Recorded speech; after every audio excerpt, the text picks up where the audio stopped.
Hi and welcome. You are listening to Listen and Relax. Sit back and enjoy these 8 worst date stories that I will narrate for you. If you want us to continue making these videos, please let us know in the comments what you think about the stories and if we should continue. Please like, comment, subscribe, and hit that notification bell to stay updated when we post new exciting stories. I had my doubts, but I agreed to meet him for dinner anyway. When we first started chatting, he mentioned that his explanation for everything would be better in person, and honestly, I didn't know what to expect. Normally, I'm cautious about meeting people online. After all, who hasn't been on their fair share of awkward or disappointing dates? But there was something in his message that intrigued me. Maybe it was the honesty in his tone, or maybe I just wanted to give him the benefit of the doubt. He mentioned he was living in a friend's spare room due to a few speed bumps in life. I could relate. Life's full of those, and I had my share. Maybe, just maybe, this was the kind of guy who could appreciate life's imperfections. A kindred spirit, perhaps? So I took the plunge and agreed to dinner. The night of our date, I walked into a cozy, candlelit restaurant. He was already seated, waiting with a small, nervous smile on his face. We exchanged pleasantries, and after a few minutes, he leaned in and started telling his story. About a year ago, I went out with some friends after work. He began, looking at me intently. Met this girl at a bar, and we really hit it off. One thing led to another, and we ended up going home together. I smiled politely, giving him a little nod of encouragement. He didn't seem like the type to brag, but I could tell he was trying to figure out how much to share. Next morning, I wake up and get this, there's a cop on my doorstep. I raised an eyebrow, trying to follow along. Apparently, she was only 16. My smile faltered. Wait, did he just say 16? I blinked a few times, trying to process. He was in his mid-40s. 16? What? I swear she didn't look that young, he said, shrugging like it was a small misunderstanding. But that's how it went down. Felony on my record. Fired from my job. And just when I thought it couldn't get worse, my wife left me too. I had no words for that. I just sat there, processing it. What do you even say to something like that? He paused, taking a sip of his drink before continuing, now sounding almost matter of fact. So, I'm out of work, right? And my mom, well, she's on a fixed income, so we were barely getting by. She started driving for Uber just to make ends meet. I shifted uncomfortably, not sure where the story was going, but I was too invested to pull away. And then, just to put the cherry on top, he said with a dry chuckle, she caught COVID and died. My jaw nearly hit the table.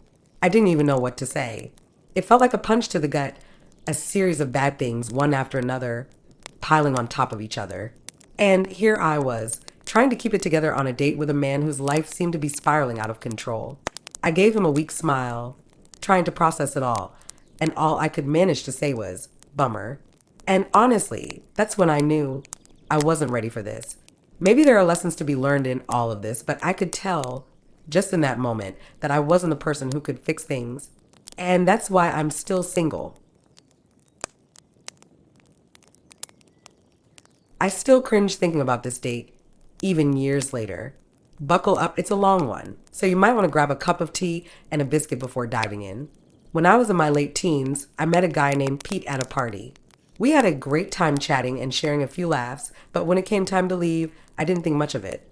After all, he lived a couple of hours away, and I wasn't exactly planning to see him again. Fast forward a few weeks, and I come home from work one day to find a note on my doormat. It was from Pete. Apparently, he'd been in my area, and having caught my last name at the party, decided to look me up in the phone book. Remember, this was long before smartphones or the internet.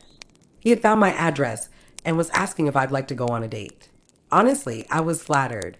I mean, he had gone to the effort of tracking me down. I decided to give him a chance, so I called the number he'd left and we arranged to meet. He said he'd come pick me up. Remember, he lived 2 hours away, and take me to this amazing, quaint country pub he knew of. The day of the date, I was beyond excited. I'd spent the entire workday talking about how thrilled I was to be going out with him.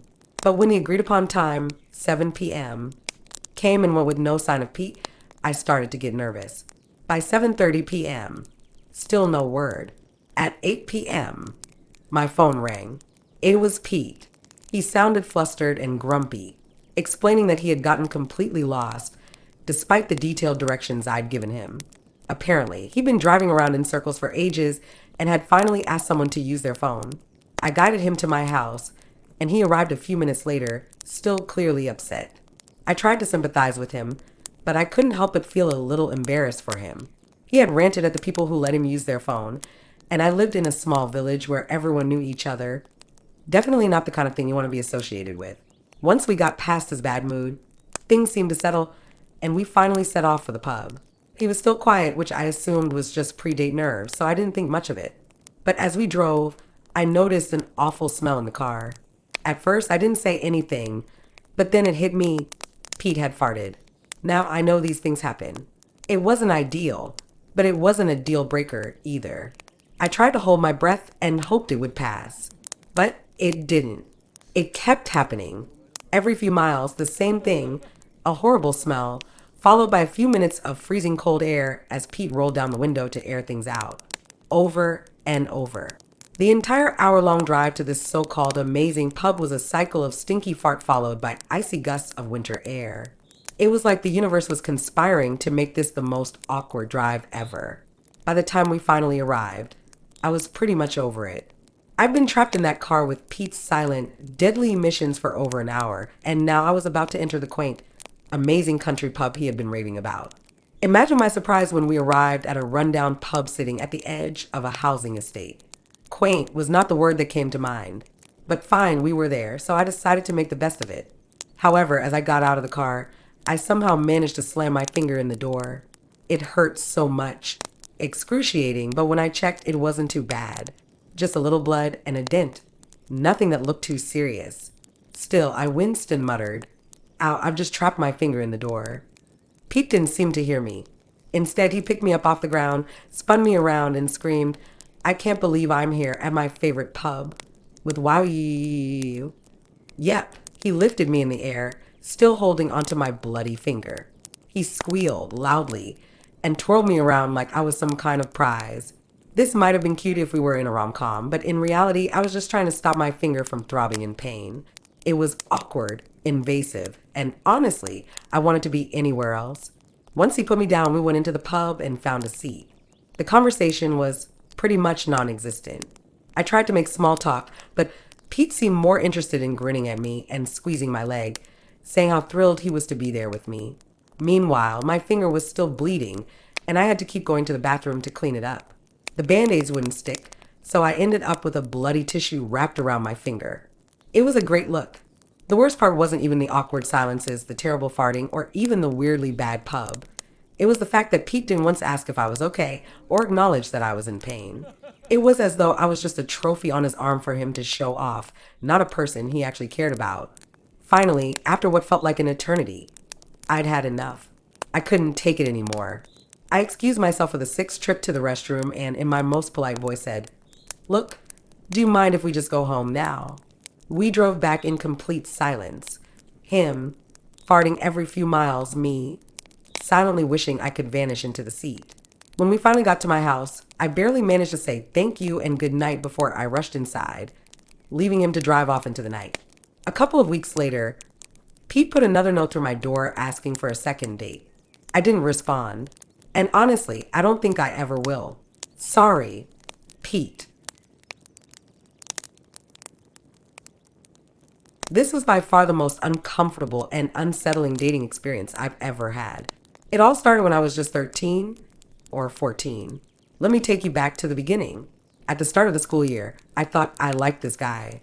He was part of our friend group at first, but by November, I started to feel uncomfortable around him. He was too clingy, and honestly, I just didn't enjoy spending time with him anymore. I slowly started pushing him out of our circle, but he kept finding ways to force himself into our lives. Then, one day, his ex, who still seemed to be interested in playing matchmaker, came to me and said he liked me. She convinced me to give him a chance, and I ended up agreeing, mostly because it was his birthday, and I felt like I couldn't turn him down. I didn't want to hurt his feelings, especially on his special day. Looking back, I definitely should have just said no. For the first couple of months, I managed to keep things casual. I didn't talk to him too much, and I pretended I was interested in the relationship. But all along, I was planning on ending things as soon as I could. I tried to make it as gentle as possible because I didn't want to hurt his feelings too much. I was just waiting for the right moment to break up with him. But then in February, things took a strange turn. He tried to kiss me, and let me tell you, it was one of the most uncomfortable experiences of my life. I'm a little bit of a germaphobe, so I always get nervous about close contact like that. But when he leaned in, I could really smell his breath. It wasn't just bad, it was overwhelming and honestly pretty unpleasant. I couldn't wait for the moment to be over. By April, I was done. I couldn't keep pretending anymore. I realized I needed to get out of the relationship, and I broke up with him. He took it pretty hard, and I felt guilty, but I knew it was the right decision. After the breakup, he started to act out. He would find ways to contact me, and I felt like I couldn't get away. I didn't want to hurt his feelings, but I also didn't want him to keep pushing himself into my life. It was emotionally draining, and I didn't know how to handle it. I became really anxious and just wanted things to end. I tried to distance myself as much as possible, but every time I thought I was free, he'd show up again. I ended up making up stories and excuses, doing anything I could to try to get him to stop contacting me.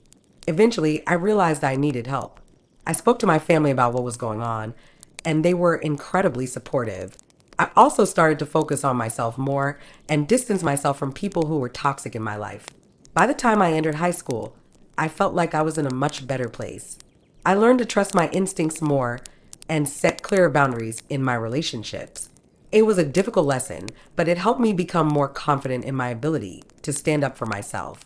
Even now, years later, I still think about that relationship sometimes. It was a tough experience, but it also taught me how important it is to trust my feelings and be firm in my boundaries. No one should ever feel trapped or pressured into a relationship that doesn't make them feel safe or respected. If you've ever experienced something similar, just know you're not alone. Trust your instincts, talk to people you trust, and never feel like you have to stay in a situation that makes you uncomfortable. It started as a blind double date, set up by my roommate's girlfriend. She was bringing a friend to meet me, and after a quick pregame at our apartment, we all decided to head out to a nightclub she wanted to visit. We split a bottle of wine, got into a cab, and headed out, full of hopeful excitement. At least I was. The club was packed, and almost as soon as we got inside, the girls made a beeline for the bar. They weren't just ordering drinks, they were slamming back triple zombies. If you don't know what that is, it's a super strong cocktail that hits like a freight train, and they were knocking them back like it was water. Over the next hour, the situation only got worse. The girls were getting more and more inebriated, while my roommate and I just stared in disbelief. By the time the first girl, my date's friend, stumbled off to the bathroom to, as she put it, empty her stomach, my roommate and I exchanged a look. We both knew this date was a disaster, and we were ready to call it a night. He went off to help his girlfriend out of the bathroom, and that left me alone with the other girl. That's when things really started to go south. She wasn't just tipsy, she was acting out. First, she pulled the fire alarm inside the club. A moment later, we were all kicked out and standing out on the street. I tried to stay calm and suggested we just get her into a cab and send her home. She didn't want that. Instead, she collapsed on a storefront step in tears, crying that no one loved her. I was trying to be the nice guy, but I was also getting seriously confused by her behavior. Then, without warning, she jumped to her feet and started throwing bricks through the shop windows, shattering glass everywhere. As if that wasn't enough, when I tried to stop her, she ran across a busy intersection screaming, "Someone help me. I'm being chased." Now, here's the kicker. I'm a big guy, bald, with a tough look, and I'm chasing this petite, intoxicated girl across the street. The people passing by saw me chasing her, and naturally, they did not think kindly of what was happening. Suddenly, I'm surrounded by a dozen angry guys who think I'm up to something sinister. I tried to explain the situation, but they weren't having any of it. And just when I thought things couldn't get any worse, she did the unthinkable. In the middle of the chaos, she ran straight into the side of a passing cab, dove through the window, and the cab took off with her legs still hanging out the window.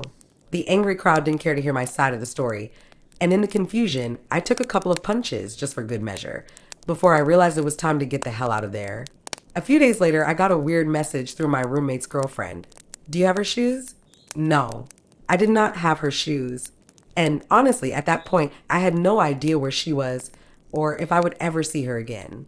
What started as a simple blind date ended in an absolute wild ride. I don't know what I was expecting, but it definitely wasn't this. Dating can be unpredictable, but sometimes the best thing to do is just survive a night and walk away with a crazy story to tell.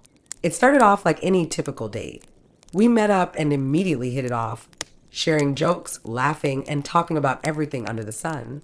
We found a movie we both wanted to see and decided to get some popcorn and drinks. The night was shaping up to be a nice, relaxed evening, at least that's what I thought. Once we were seated in the theater, everything seemed pretty normal. The previews were playing, and we were still chatting away, just enjoying each other's company. But the second the movie started, things began to take an unexpected turn. It was almost like a switch flipped. Instead of watching the film, I noticed out of the corner of my eye that she had her phone out and was snapping pictures every 2 to 5 minutes, taking selfies, sending snaps, and constantly checking her social media. Now, don't get me wrong, I understand wanting to capture memories, but this felt like it was getting out of hand. I could tell her focus wasn't on the movie, or even on me anymore. It was all about ensuring that everyone on Snapchat knew exactly where she was and what she was doing. I could practically hear her thoughts. Look at me, I'm on a date at the movies. It wasn't the end of the world, but I couldn't help but feel a little ignored and disappointed. I started to lose interest not just in the date, but in her as well. As the movie went on, I couldn't help but wonder if she was even having a good time or if her attention was just consumed by the world on her screen. The movie finally ended, and she asked if I could give her a ride home. Despite the awkwardness, I agreed. I figured I'd at least get her home safely. But then, as I'm driving her back, it gets worse. She's still snapping pictures from the passenger seat. At this point, it felt like she was practicing for a photo shoot, twisting her body at weird angles to get the perfect shot with me in the background. I tried to keep my cool, but honestly, I was getting pretty uncomfortable. It was like I wasn't even a person in the car with her. I was just a prop for her social media story. I couldn't believe how fixated she was on capturing the perfect angles for Snapchat, as if the only thing that mattered was curating this fantasy version of her life for her followers. By the time we pulled up to her place, she was still snapping away. I politely told her I needed to head out, and after a few more shots of her looking candid in the car, she finally got out. When I got home, I was greeted by a flood of texts and selfies from her, saying how much fun she had and how we should do it again sometime. I couldn't help but roll my eyes. I didn't respond. I just ignored her messages and moved on with my life. That night was, without a doubt, the worst dating experience I've ever had. It wasn't the awkwardness of the movie or anything that happened in person. It was the fact that she was so glued to her phone, so obsessed with creating a perfect, curated version of her life for her followers, that she completely missed the chance to just be present with a person sitting right next to her. Sometimes the worst dates aren't the ones with awkward silences or weird moments. They're the ones where the other person is so focused on their phone that they forget to focus on you. If a date's not even willing to put their phone down for a couple of hours to enjoy the moment, it's probably not worth it. It was supposed to be a regular night out. I was on a date, just enjoying some drinks and getting to know this girl. Everything seemed fine at first. We were walking back to the car after a nice evening, chatting about nothing and everything when out of nowhere, everything changed. Three guys appeared out of the shadows, blocking our path. I didn't immediately understand what was going on. One of them spoke up, demanding my wallet. I froze for a second, trying to process what was happening. They were aggressive, but there was something oddly rehearsed about their approach. And then one of them made a chilling offer. They said if I didn't give them my wallet, they'd hurt her. They'd beat me up, and they'd do things to her I won't go into. It was a threat, a blatant attempt to intimidate. They thought they had me. They thought they had control of the situation. But here's the thing about predators. They usually have a script in their heads about how a crime should go. They expect fear, submission, and compliance. And I wasn't about to give them that. Something in me clicked. So I decided to play along, but in a way that would throw them off. I looked at them, dead in the eyes, and said something I'd never expect to say in that kind of situation. Sure, help yourself. Mind if I watch? It was a gamble. Honestly, it was stupid. But I needed to throw them off balance, confuse them. And it worked. They didn't know how to react. There was a long, awkward pause as they tried to figure out what I meant. They were expecting fear. They were expecting me to panic. Instead, I was calm. Too calm. They started looking at each other, trying to process what was happening. One of them hesitated, unsure of what to do next. The pause gave me the opening I needed. Imu first. When they were distracted, I took action. I lunged at the closest guy, knocking him off balance. The second guy didn't know what hit him. He tried to fight back, but I was already on top of him, getting control. The third guy, he bolted the moment he saw the gun I had tucked under my jacket. He didn't want to take any chances. Within seconds, two of the guys were down, and the third had disappeared into the night. I stood there, breathing heavily, still in a state of shock, but I had done what I needed to do. The danger was over. We were safe. Or at least, I thought we were. I turned to look at her, expecting relief, maybe even gratitude. But instead, she was staring at me with wide eyes, a mix of shock and horror. I could see it in her face. She didn't know what to make of the situation. It wasn't just the violence. It was how casual I had been, how I had used her as bait, playing along with the muggers to confuse them. I could tell it was too much for her. In her mind, I had gone too far. The situation had taken a dark turn. She wasn't interested in the fact that we were safe. She was just upset about the way things went down. We didn't say much after that. I made sure she got home safely, but the vibe had changed. I didn't expect a thank you, but I also didn't expect the distance that suddenly appeared between us. Looking back, I get it. It was a messed up situation. I was trying to protect us, trying to survive. But sometimes, even with the best intentions, things can spiral in ways that you don't expect. You never know how someone's going to react when the moment of truth arrives. It wasn't the date I'd hoped for. In fact, it was far from it. But in the end, we both walked away. And that's all I could ask for.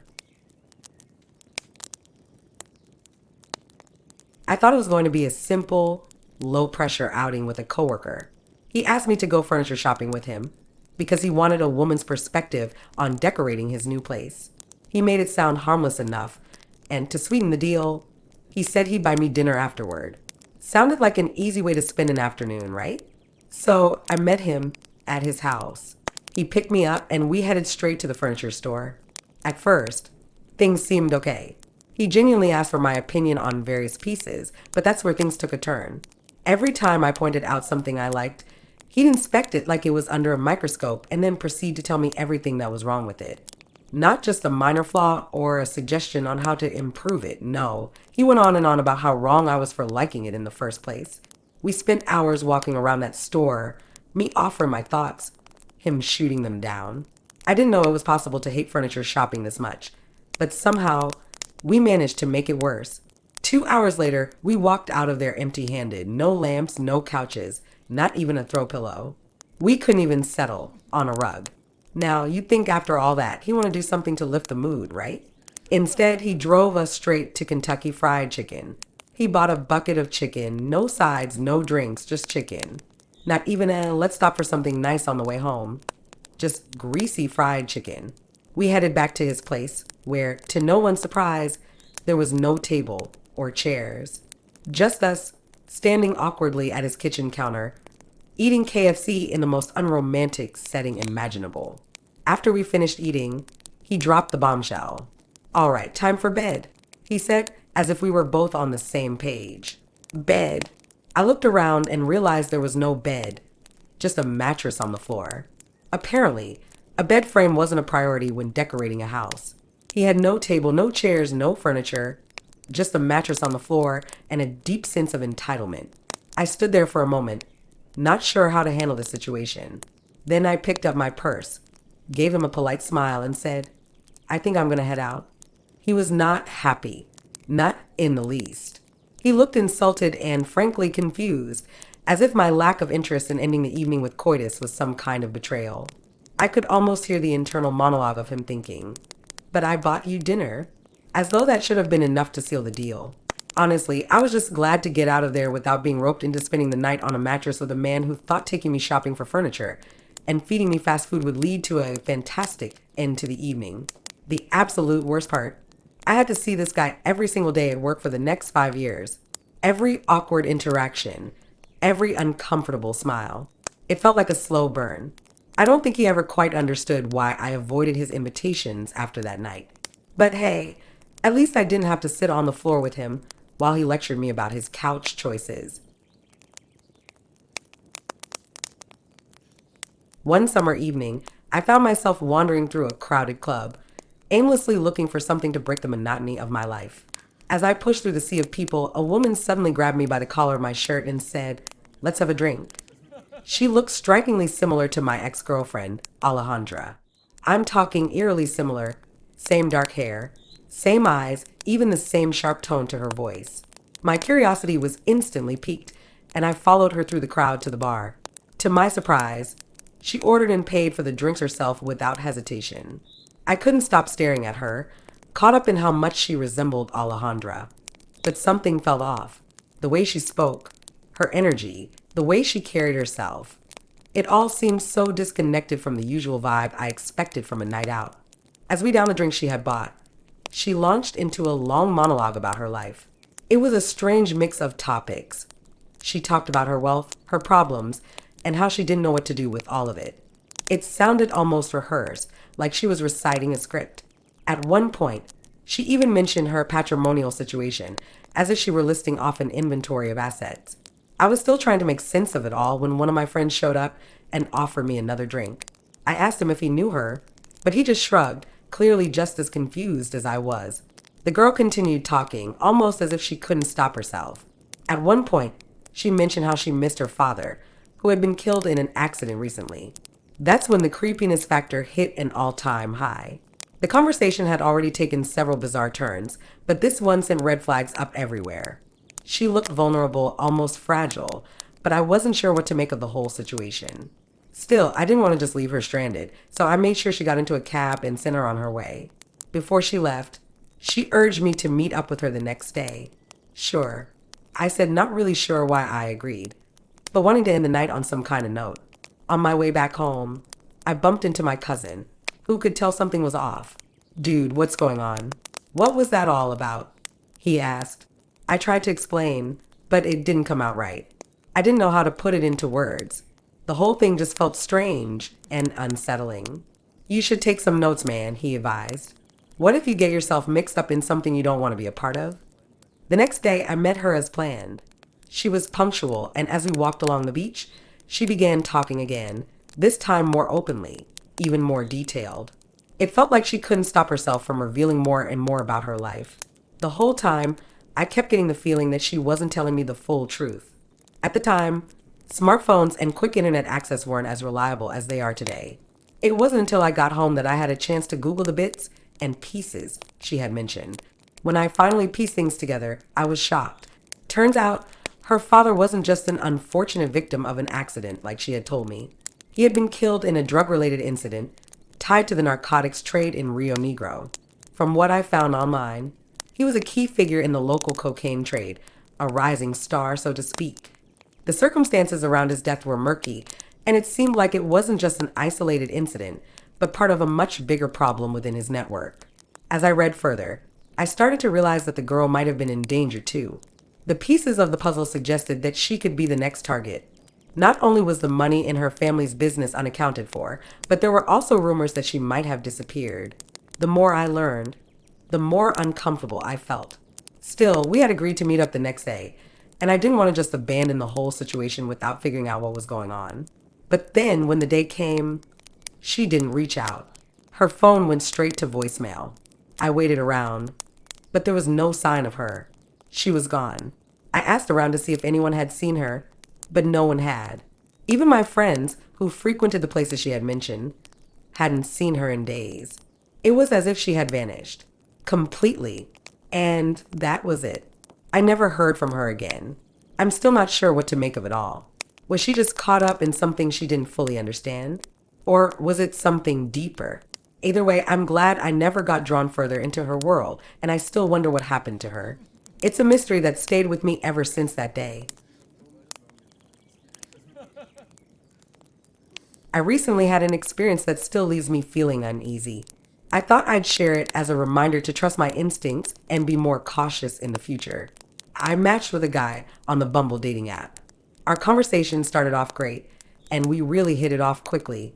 He seemed like a nice guy, and we had a lot in common. The best part was that he was the brother of someone I'd known for a few years, which gave me a sense of comfort. I figured if he was related to someone I knew, he must be okay. The date began with him picking me up from my house. It was a little awkward at first, but nothing too out of the ordinary. He asked me a strange question early on. Are you racist? I was taken aback and said, no, I don't think I am. Why? He responded by saying that he wasn't racist, but then went on to make some highly inappropriate comments. I felt extremely uncomfortable, but I didn't know how to react at the time. I decided to stay polite, but it was clear the conversation was taking a disturbing turn. Throughout the evening, he continued to make comments that didn't sit well with me, and I began to feel more and more uneasy.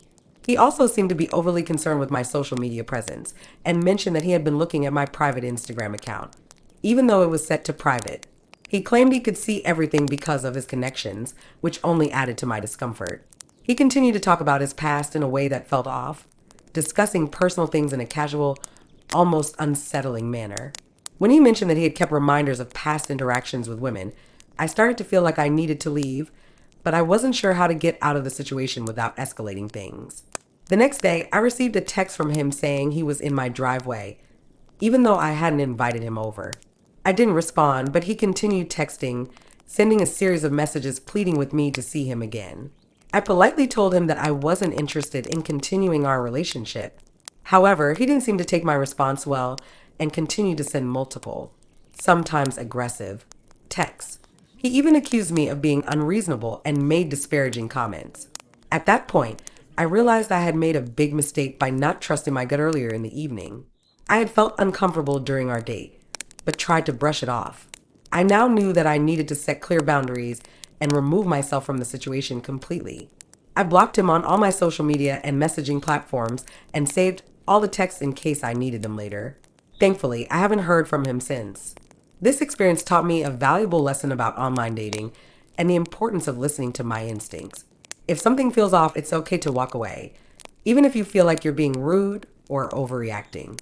Your safety and well-being come first. After this experience, I decided to take a break from dating apps. The entire situation left me feeling uneasy, and I realized I wasn't ready to jump back into the dating scene just yet.